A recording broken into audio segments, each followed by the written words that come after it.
नमस्कार दोस्तों, आज हम जानेंगे एक ऐसे कॉय की कहानी जिसने रामायण को 11 बार और महाभारत को 16 बार देखा है। एक ऐसा संत जो समय और स्थान की सीमाओं से परे है और जिसने ब्रह्मांड के रहस्यों को स्वयं अनुभव किया है। एक ऐसा ऋषि जो भगवान राम के मुख में संपूर्ण ब्रह्मांड का दर्शन कर चुका है। ये कोई कल्पना नहीं, यह है काकभूषुंडी की अद्भुत कथा। स्वागत है आपके अपने चैनल विश्व सनातन में, जहां हम आपको सनातन धर्म की गूढ़ और प्रेरणादायक कथाओं से परिचित कराते हैं। काकभूषुंडी अयोध्या के एक शूद्र युवक थे जो भगवान शिव के परम भक्त थे। वे भगवान विष्णु और उनके अनुयायियों के प्रति घृणा रखते थे। एक बार जब उनके गुरु शिव मंदिर में प्रवेश कर रहे थे तो उन्होंने उनका सम्मान नहीं किया। इस अपमान से क्रोधित होकर भगवान शिव ने उन्हें श्राप दिया कि वे एक सर्प के रूप में जन्म लेंगे और 1000 निम्न योनियों में जन्म मरण का चक्र भोगेंगे। गुरु की प्रार्थना पर भगवान शिव ने यह भी कहा कि इन जन्मों के पश्चात वे राम के भक्त बनेंगे। हजारों जन्मों के पश्चात भूषुंडी एक ब्राह्मण के रूप में जन्मे और भगवान राम के परम भक्त बन गए। एक बार ऋषि लोमश के निर्गुण भक्ति के प्रवचन को अस्वीकार करने पर उन्होंने भूषुंडी को कुएं का रूप धारण करने का श्राप दिया। भूषुंडी ने इस श्राप को विनम्रता से स्वीकार किया और कुएं के रूप में भी राम भक्ति में लीन हो गए। काकभूषुंडी ने बताया कि हर त्रेता युग में वे अयोध्या जाते हैं और बालक राम के लीला दर्शन करते हैं। एक बार जब उन्होंने राम के मुख में ब्रह्मांड का दर्शन किया तो उन्हें सभी लोक, सूर्य, चंद्रमा और स्वयं का भी प्रतिबिंब दिखाई दिया।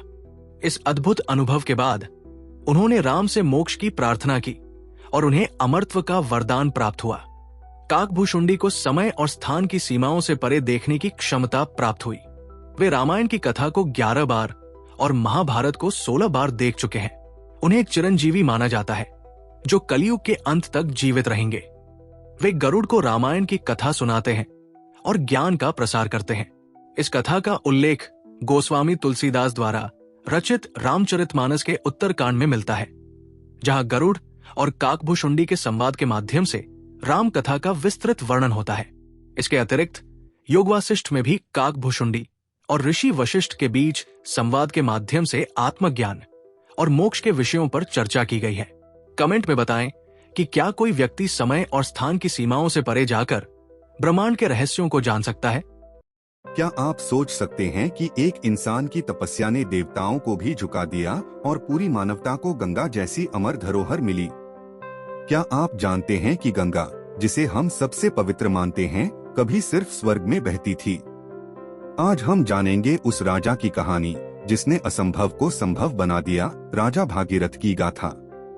नमस्कार दोस्तों, स्वागत है आपका हमारे चैनल विश्व सनातन पर, जहां हम लाते हैं भारत की सबसे अद्भुत और रहस्यमय कथाएं। आज की कहानी में आपको मिलेगा त्याग, तपस्या और असंभव को संभव बना देने का जज्बा।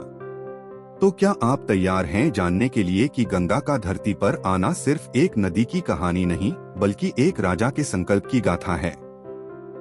बहुत समय पहले अयोध्या के राजा सगर ने अश्वमेध यज्ञ किया।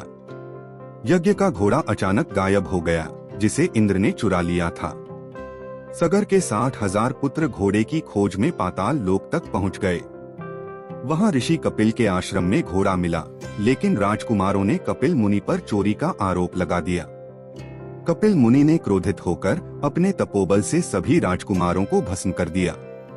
उनकी आत्माएं मोक्ष के लिए भटकती रहीं। सगर के पोते अंशुमान ने कपिल मुनि से क्षमा मांगी।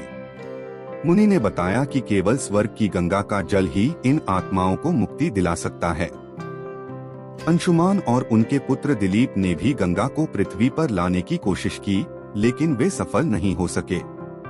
अब यह जिम्मेदारी आई दिलीप के पुत्र राजा भागीरथ पर। भागीरथ ने प्रण लिया कि जब तक गंगा को पृथ्वी पर नहीं लाएंगे, तब तक राज्य नहीं करेंगे। उन्होंने अपना राज्य छोड़कर वर्षों तक घोर तपस्या की। आखिरकार ब्रह्मा प्रसन्न हुए और वरदान दिया कि गंगा पृथ्वी पर आ सकती है। लेकिन ब्रह्मा ने चेतावनी दी कि गंगा का वेग पृथ्वी सहन नहीं कर पाएगी। इसके लिए भागीरथ ने भगवान शिव की आराधना की। शिव प्रसन्न हुए और वचन दिया कि वे गंगा को अपनी जटाओं में संभाल लेंगे।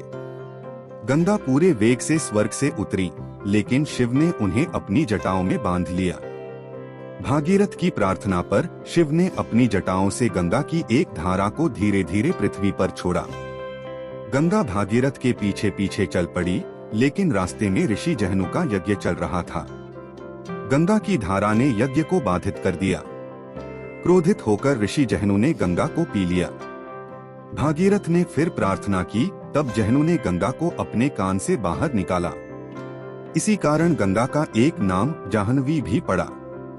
आखिरकार भागीरथ गंगा को अपने पूर्वजों की राख तक ले गए।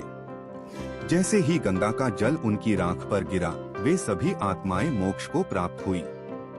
भागीरथ का संकल्प और त्याग आज भी गंगा की धारा में अमर है, जिसे हम भागीरथी भी कहते हैं। अपना उद्देश्य पूरा करने के बाद भागीरथ ने राज्य संभाला, न्यायपूर्वक राज किया और अंत में वैराग्य लेकर संन्यास ले लिया।